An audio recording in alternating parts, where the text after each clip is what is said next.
3 దశాబ్దాల క్రితం జరిగిన రక్త చరిత్రలో ఆ కుటుంబం పేరు మారుమ్రోగింది. భయానికే భయం పుట్టించేలా సాగిన ఆ హత్యాకాండలో ఆ కుటుంబంలో వారసులు కూడా లేకుండా తుడిచిపెట్టుకుపోయారు.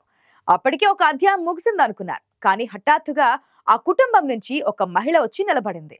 అప్పుడు ఎన్నికలను, రాజకీయాల్ని శాసించిన ఆ కుటుంబం నుంచి నేనున్నానంటున్నారు. రక్త చరిత్రకు సాక్ష్యంగా నిలిచిన ఆ కోటలో ఆమె ఎన్నికల బరిలో నిలబడతారా? పార్టీ అవకాశం ఇస్తుందే?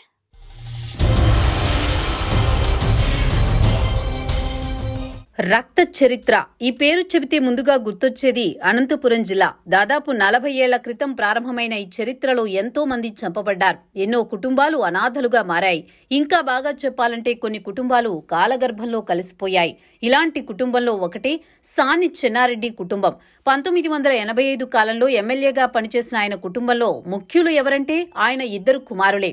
వారిలో ఒకరు రమణారెడ్డి, ఇంకొకరు ఓబులరెడ్డి.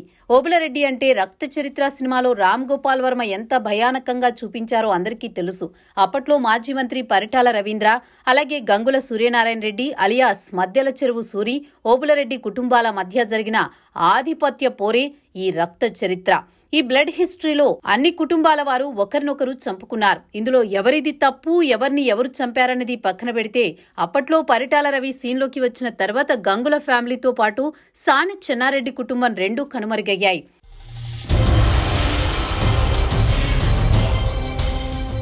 ఇందులో మద్దెల చెరువు సూరి మిగిలి పరిటాల రవిని హత్య చేసినా ఆ రోజుల్లో సాని చెన్నారెడ్డి కుటుంబం మొత్తం తుడిచిపెట్టుకుపోయింది.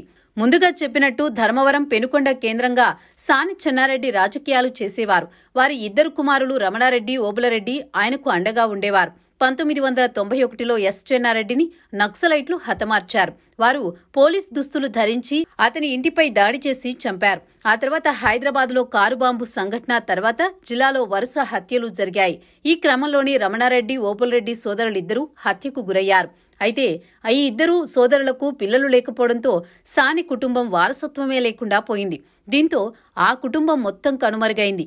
ఆ తర్వాత పరిటాల రవి హత్య జరగడంతో జిల్లాలో ఒక అధ్యాయం ముగిసినట్లయింది. అయితే ఇందులో కీలక పాత్ర పోషించిన మద్దెల చెరువు సూరి కూడా హైదరాబాద్లో తన అనుచరుడు భాను చేతిలో హత్యకు గురయ్యాడు. ఇక్కడితో రక్త చరిత్ర పూర్తిగా ముగిసింది.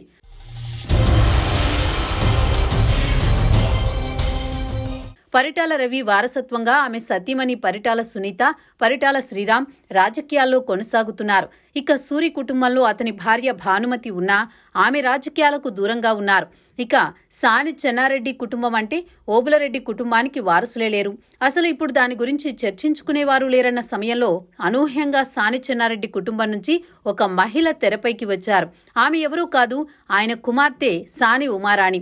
ఓబులరెడ్డికి స్వయానా సోదరి.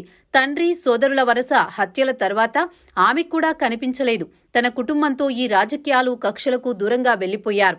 కానీ గత కొన్ని రోజులుగా ఆమె తెరపైకి వచ్చారు. ఎక్కడైతే రక్త చరిత్ర జరిగిందో అక్కడి నుంచి ఆమె మరో ప్రయాణం మొదలుపెట్టారు. ఇంతకీ ఆ చోటు ఏదంటే పెనుకొండ. పెనుకొండ కోటలో పరిటాల, సానే, గంగుల కుటుంబాల గురించి తెలియని వారు ఉండరు. నాటి తరం నుంచి నేటి తరం వరకు ఈ 3 కుటుంబాల గురించి కథలుగా చెప్పుకుంటారు.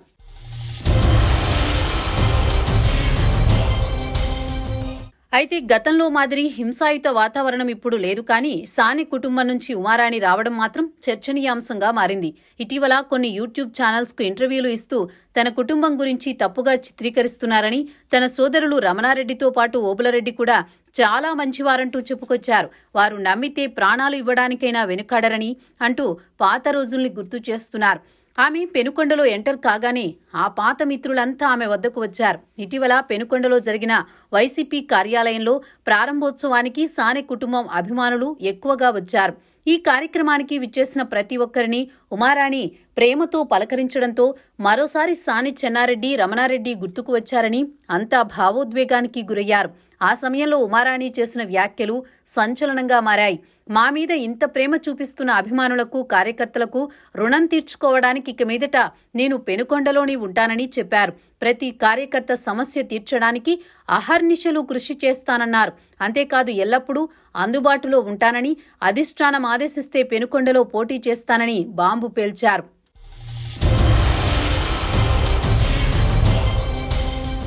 టికెట్ ఇస్తే అందరి సహకారంతో అత్యధిక మెజారిటీతో గెలిచి పెనుకొండ అభివృద్ధికి మరింత కృషి చేస్తానని చెప్పడం రాజకీయంగా సంచలనంగా మారింది. అప్పట్లో కాంగ్రెస్ తరపున ఈ కుటుంబం నిలబడింది. ఇప్పుడు వైసీపీ నుంచి నిలబడడం వారి వర్గీయుల్లో ఆనందాన్నిస్తోంది. ముఖ్యంగా రెడ్డి సామాజిక వర్గ నేతలు ఆమె వెంట నడిచేందుకు సిద్ధంగా ఉన్నారు. ప్రస్తుతం ఇక్కడ ఎమ్మెల్యేగా మాజీ మంత్రి శంకర్ నారాయణ ఉన్నారు.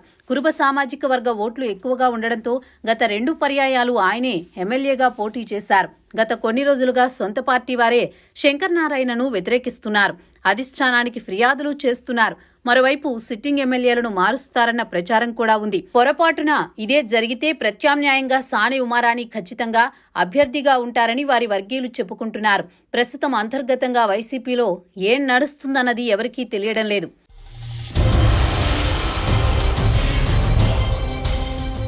ఎప్పుడో 3 దశాబ్దాల క్రితం అంతరించిపోయిందనుకున్న కుటుంబం నుంచి మహిళ రావడం రాజకీయంగా చర్చనీయాంశంగా మారింది.